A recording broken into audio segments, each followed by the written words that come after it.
jadi presiden,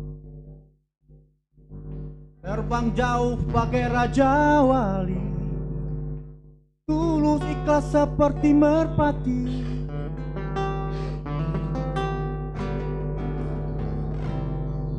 Jujurlah anakku, seperti matahari, jagalah hatimu, mata hati.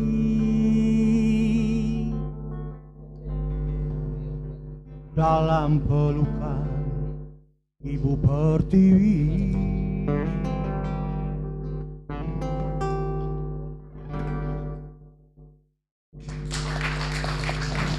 Pemirsa Duta TV dimanapun Anda berada, kita kembali dalam Banjarmasin Lawyers Forum. Tadi para panelis sudah menanyakan dan sudah tercatat, saya pikir di para tim ses atau tim sukses, tapi saya ingin dulu kepada kawan-kawan, apa ada yang ingin disampaikan kepada tim pres tentang pencapresan ini? Silakan. Ada? Silakan. Oke, terima kasih atas waktunya. Terima kasih kepada Duta TV dan juga Banjarmasin Lawyer Forum sudah mengundang kami kemari. Kami dari Gerakan Banua Bersih. Pada dasarnya kami menganggap siapapun presiden yang terpilih nanti, kami berharap bisa melakukan penegakan hukum yang benar-benar sebenar-benarnya. Nah, jadi karena kan kita berbicara Banua dulu lah ya kan. Seperti yang kita ketahui di Banua sendiri juga banyak sekali penyimpangan hukum, kasus-kasus yang selama ini lama belum selesai, kasus korupsi, contohnya kasus bansos, ya kan. Sudah ibaratnya kami berharap pemimpin yang akan terpilih nanti bisalah bertindak tegas untuk menangani masalah seperti ini. Oke, saya pahami bahwa ada perkara-perkara penegakan hukum yang harus ditegakkan gitu ya. Oke, kita beralih lagi. Ada kawan-kawan dari mahasiswa? Silakan. Kalau ada yang ingin disampaikan. Ini dari Akademi Kebidanan Bunga Kalimantan. Akademi Kebidanan Bunga Kalimantan. Ya, lanjut. Ya, terima kasih kesempatannya. Yang saya ingin sampaikan adalah kami sebagai calon pelayan kesehatan, yang kami inginkan itu yang pertama itu adalah fasilitas untuk desa. Karena ketika kami lulus, kami akan ditempatkan di satu desa. Kami akan masing-masing ditempatkan satu desa dan yang paling terkendala itu adalah transportasi. Kemana transportasi? Sekian lama bidan banyak di desa, sekian tahun tetap transportasinya tetap begitu saja. Saya punya satu kasus, saya pernah mendengar satu kasus seorang ibu dan anak meninggal dikarenakan bukan dikarenakan tidak ditolong, tapi dikarenakan keterlambatan seorang bidan datang ke satu desa karena transportasi, dikarenakan karena transportasinya. Akhirnya jadi masalah infrastruktur. Iya, infrastrukturnya bagaimana? Tadi tim Garuda Merah ada infrastruktur ya, dan program 1 miliar untuk desa bisa mengongkosi. Iya, dan lagi ada lagi sebuah kasus, bukan kasus, tapi yang saya pelajari bahwa tentang sistem rujukan. Sistem rujukan ini seorang pasien ketika dia ditangani dan dia harus dirujuk, dari klinik dia harus dirujuk dulu ke puskesmas. Kalau jika puskesmas tidak bisa menangani, dia akan dirujuk ke rumah sakit pembantu. Jika tidak bisa lagi, baru ke rumah sakit yang besar. Dan itu memakan waktu. Jadi apa yang Anda harapkan dengan presiden kita yang baru? Yang pertama infrastruktur tadi. Infrastruktur. Yang kedua sistem rujukan yang tepat dan cepat. Sistem rujukan yang tepat dan tepat. Iya. Tiga. Yang ketiga administrasi. Oke. Administrasi. Ya, administrasinya. Bagaimana tentang misalnya kan ada BPJS, terus Kartu Indonesia Sehat. itu permudahlah administrasinya. Oke, saya tanya langsung ke tim sukses. Ada 3 ya, salam 3 jari ya. Oke. Saya ke tim capres nomor urut 1 dulu lah. Tadi panelis sudah Pak Dr. Muhammad Effendi SMM. Ada pertanyaan sudah dicatat, saya pikir dari kawan-kawan kebidanan juga menyampaikan hal demikian. Ada tidak dari tim Prabowo?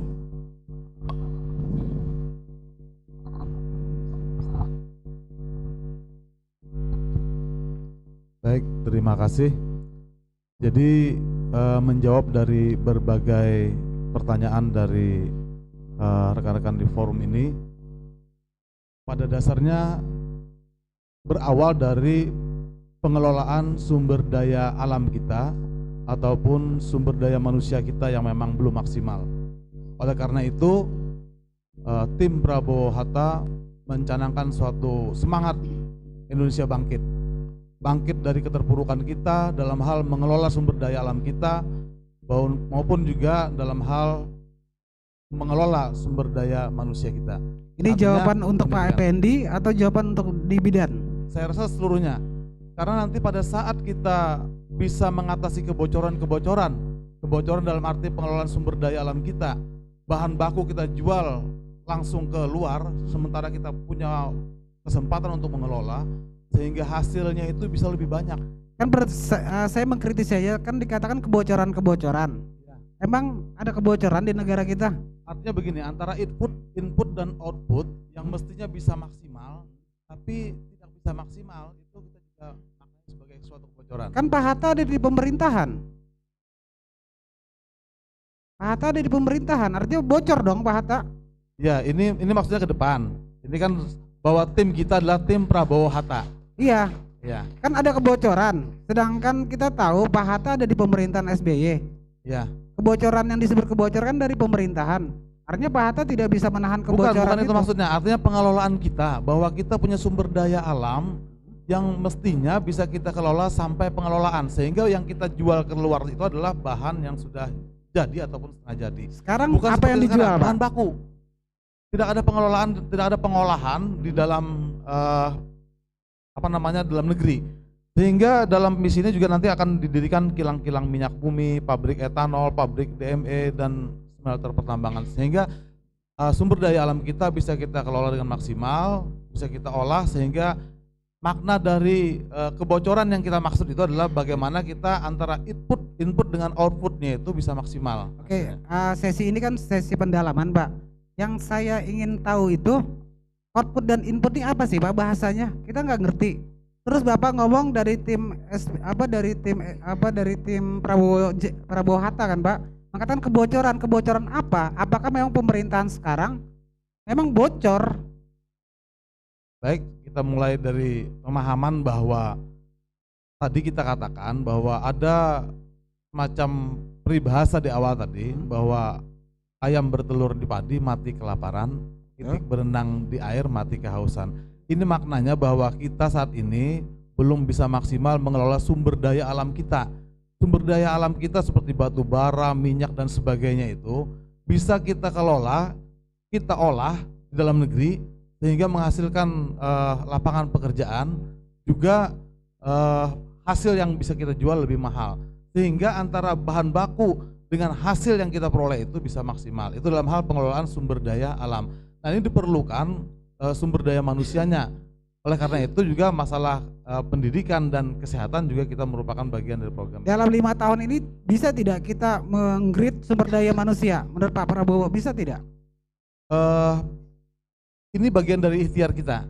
Artinya bahwa kita telah memperhitungkan segala sesuatunya, mencari jalan keluar untuk mengatasi permasalahan bangsa ini. Oke, masih abstrak, saya ingin konkret nanti. Silakan dari tim Jokowi JK yang konkret.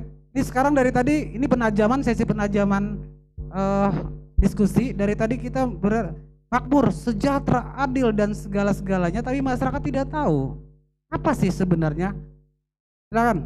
Ya, salah satu yang disampaikan tadi oleh panelis kita bargaining batu bara, maksudnya apa yang kita ini kan untuk Kalimantan Selatan. Saya dengan Pak JK waktu beliau sampai mengatakan bahwa di Kalimantan Selatan ada beberapa KP 2B punya Arutmin, habis itu Itobara dan Adaro.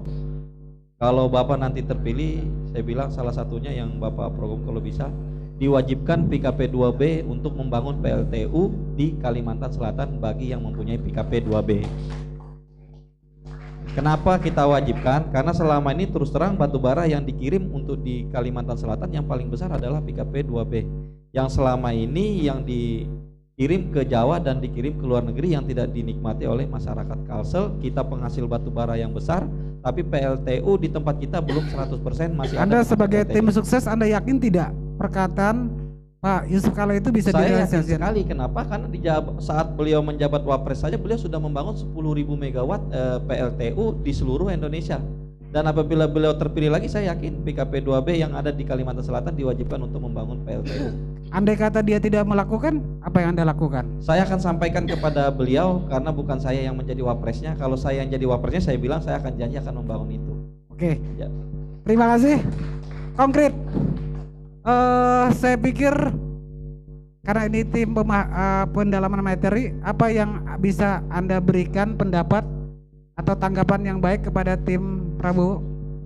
Saya sampaikan lagi tadi yang teman-teman yang masalah bidan tadi yang menyampaikan infrastruktur dan administrasi itulah yang saya sampaikan. Saya bilang kenapa BPJS tidak berjalan dan kenapa Jamkesda, Jamkespo tidak berjalan, karena administrasinya terlalu muluk-muluk. Orang harus minta rekomendasi RT, rekomendasi Puskesmas, habis itu rekomendasi rumah sakit baru bisa diobati. Kalau memakai kartu sehat dan kartu pintar, dia sudah mempunyai kartu anggota. Di saat dia sakit, kapanpun dia butuhkan kartu itu, saat dia sakit ya dia langsung memperlihatkan itu, dia sudah dilayani dengan sehat. Berarti pemotongan administrasi itu sudah berjalan di masa Pak Jokowi. Ya, yang terakhir yang perlu saya sampaikan bahwa kita dari tim Jokowi JK bahwa visi misi beliau yang beliau sampaikan dalam tulisan di sini sebagian sudah pernah dilakukan kepada beliau, dan melihat dari track record beliau semua, beliau sudah pernah menjabat wali kota, menjadi gubernur, dan juga tinggal menjadi presidennya.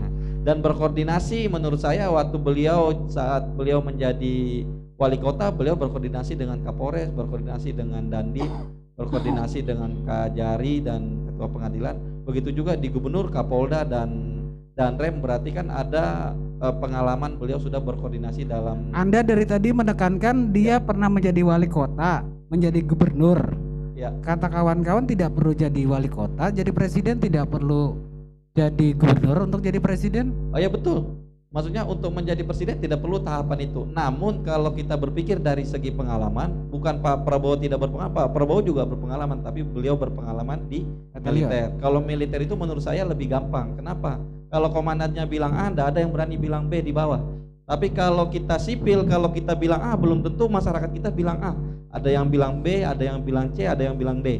Disitulah peran kita semua mengambil untuk semuanya bisa aspirasinya semua bisa berjalan. Jadi maksud dari tim Jokowi lebih demokrasi ya yang ada di. Bukan lebih demokrasi, kalau secara undang-undang berbicara karir ya, kalau dia mau jadi lurah dulu, setelah jadi lurah jadi camat, habis itu jadi wali kota, gubernur, dan presiden. Menurut saya bukan bukan calon yang baru keluar, tapi emang sudah beradaptasi sesuai jenjang-jenjang. Oke. Pak, jadi camat dulu baru menjadi presiden, silakan. Saya sebetulnya terima kasih. Ini dialog ini makin membuka wawasan kita berpikir rasional. Seandainya perlu dicatat, seandainya ada undang-undang kalau untuk menjadi wali kota bupati itu harus persyaratannya pernah menjadi lurah dan camat, saya jamin Pak Maming nggak pernah jadi bupati. Iya kan tidak ada persyaratan. Tidak ada persyaratan. Nah, kenapa itu dipersoalkan? Nah, sekarang ada enggak, saya tanya dulu, ada enggak undang-undang yang legal untuk menjadi persyaratan untuk menjadi presiden itu harus pernah jadi bupati, gubernur, wali kota? Saya tanya dulu, ada enggak? Kata Pak Mameng itu pengalaman. Kalau kita kerja berbicara tidak pengalaman, saya sudah tekankan tadi, pengalaman seseorang itu tidak ansik bahwa harus jadi wali kota, jadi bupati. Perlu dicatat tuh. Untuk menjadi dosen tidak perlu harus jadi dosen dulu. Harus jadi mahasiswa dulu, kan enggak. itu mutlak karena perguruan tinggi. Tapi kalau presiden, leader, nggak harus seperti itu. Ini kan presiden ini jabatan politik. Nah, itu pertama. Kedua, saya respect tadi dengan dari para pakar tadi bahwa kita ini prihatin. Kenapa kita sumber energi berlimpah ruah, tetapi energi listrik selalu biarpet bahkan meresahkan rakyat Kalsel. Kalau kita mungkin melihat ya demo segala macam sudah ribuan kali, bahkan Pak Pran ini pernah jadi demo untuk itu. Betul. Tapi nggak berhasil kan? Betul. Karena rasional kita tidak pernah berpikir untuk memperjuangkan energi yang berimbang dan adil. Kita harus ingat bahwa undang negara kita adalah NKRI, Negara Kesatuan Republik Indonesia. Maksudnya Pak? Itu dirubah dulu jadi negara federal murni. Masalah lampu dengan NKRI apa nih Pak? Oh, ada hubungannya Pak. Apa itu? NKRI Negara Kesatuan, artinya undang-undang kita membatasi bahwa semua dari 32 provinsi itu, 33 ya sekarang ya, 33 provinsi itu, artinya sumber daya alam yang ada di 32 provinsi itu ditarik ke pusat, kemudian dihitung dan dibagi dalam bentuk dana perimbangan. Oke, kita berbicara masalah kita sumber daya mineral kita bagus, kita lalu kita minta jatah lebih dari. Enggak, saya mengarahkan lagi Pak, pengalaman perlu tidak jadi presiden? Tidak perlu. Tidak perlu. Tidak perlu. Yang diperlukan adalah visi misi dan kemampuan. Jadi pengalaman itu tidak ansik. Paham yang dimaksud tidak ansik? Ya betul. Ya.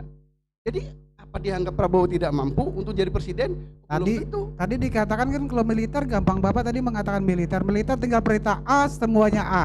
Persepsi boleh saja, ini demokrasi kan? Tapi militer demikian kan Pak? Memang harus taat dan patuh. Memang militer dengan sipil kan beda organisasinya. Kalau militer itu organisasi lini, organisasi komando. Sipil itu kan manajemen terbuka. Yang lebih tegas siapa Pak?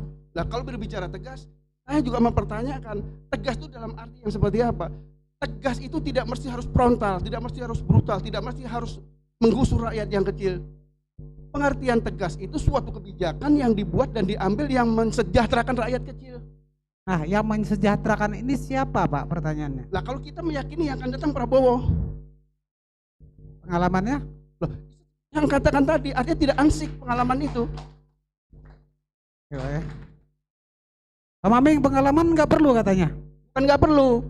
Saya katakan tadi pengalaman seseorang itu berbeda, latar belakangnya berbeda. Nggak perlu tidak untuk memimpin negara ini ada pengalaman. Loh, Prabowo punya pengalaman, enggak, kita tanya balik. Prabowo itu juga cuma pengalaman sebagai pemimpin militer. Pemimpin militer Pak ya? Ya. Lanjut, nanti tetap Terima Pak, kasih. tetap Pak. Jadi begini, persyaratan calon presiden itu sudah diatur oleh undang-undang. Jadi kita tidak berbicara masalah dikotomi ABRI atau sipil. Betul. Tetapi kan alangkah baiknya juga kalau kita melihat track record atau rekam jejak seseorang.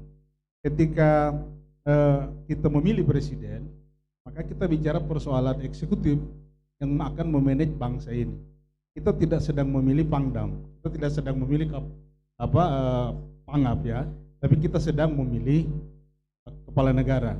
Nah, yang disampaikan oleh teman saya, Pak Maming tadi, ini yang disampaikan kita tidak mendiskreditkan dari teman-teman Prabowo, tetapi kita punya jenjang yang sudah teruji dan itu dunia pun mengakui, bukan kita di Republik. Saya lebih cenderung sependapat dengan teman-teman akademisi tadi bahwa bagaimana visi misi dari kedua kandidat ini yang bisa dapat dirasakan langsung oleh rakyat Kalimantan Selatan. Kata Bapak track record tadi diperlukan juga. Iya, track record karena kedua tokoh ini memang sudah pernah menduduki jabatan di pemerintahan yang dan itu sudah terbukti gitu. Pak Prabowo ada pernah di pemerintahan? Pak Prabowo belum pernah. Jadi pernah apa tidak nih? Kalau Pak Prabowo kan cuma di militer dan itu kita juga akui. Menurut Bapak, kita terbuka untuk masyarakat tahu. Ya. Pas tidak dari militer untuk memimpin bangsa ini sekarang? Sekarang gini, kalau kita bicara militer dan non militer, ini kan presiden kita kan sudah pernah ada yang militer, ada yang non militer. Betul. Nah, tinggal sekarang kita serahkan ke masyarakat. Yang dibutuhkan saat ini itu adalah seorang pemimpin yang benar-benar dapat mendengar, melaksanakan, dan kemudian mengeksekusi. Saya tidak sependapat kalau ada yang bilang Pak Jokowi tidak tegas.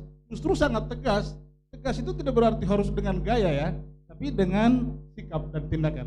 Anda lihat waktu ketika masalah pasar apa namanya Tanah Abang itu berapa militer yang nanganin, tidak bisa selesai. Tapi dengan dia datang, dia peluk-peluk pada keluar semua kan. Itu yang diperlukan rakyat. Artinya sekarang. menurut Bapak yang memimpin ini siapa yang pas untuk sekarang? Jokowi dong. Untuk Jokowi menurut Bapak? Untuk menurut Bapak ya siapa yang pas? Terima Enggak, kasih. supaya masyarakat tahu tadi kita membicarakan demi. Deminya nggak jelas. Siapa Pak? Saya yakin bahwa nomor 1 itu pasti terbaik, ya. Dan angka selalu dimulai nomor 1. Kemudian menyangkut, saya jujur mau jawab dulu pertanyaan dari belakang tadi, bahwa apa yang dijanjikan oleh Prabowo jika beliau jadi presiden untuk Kalimantan Selatan, apa ada dikasih porsi menteri. 2 minggu sebelum pemilihan umum saya ketemu beliau di Hambalang, di istana beliau, dan dia menjanjikan bahwa jika beliau jadi presiden, Kalimantan Selatan akan dikasih 1 porsi menteri. Siapa Pak menterinya Pak? Ya itu nanti, karena yang menentukan adalah beliau. Tapi yang jelas 1 orang Kalimantan Selatan. Artinya jual beli Bukan kekuasaan jual dong? beli, tapi bagaimana mereka bisa memaknai dan mengetahui secara dalam bahwa masing-masing daerah itu perlu, jangan ngumpul di barat. Oke, Nah, saya akan ke lain, tapi saya sudah menangkap Bapak bahwa jika Pak Prabowo Hatta menjadi presiden, ada menteri untuk Kalimantan Selatan. Silakan, ada tanggapan dari advokat?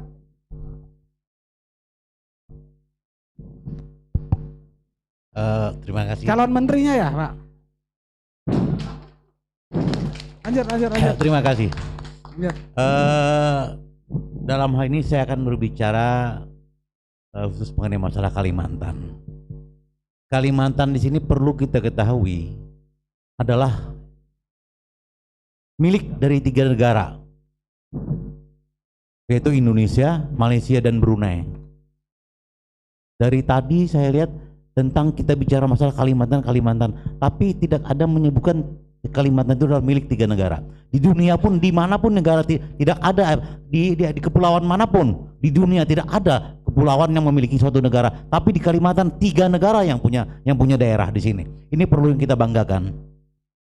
Dalam hal ini tadi kita bicara mengenai masalah sumber Pak Hamdan, alam. sebelum ke sumber Hamdan, saya minta hal yang konkret supaya masyarakat kita tahu apa sih yang diinginkan oleh Kalimantan Selatan ini dengan capres kita, hal yang konkret. Tapi sebelum Anda teruskan, kita rehat sejenak.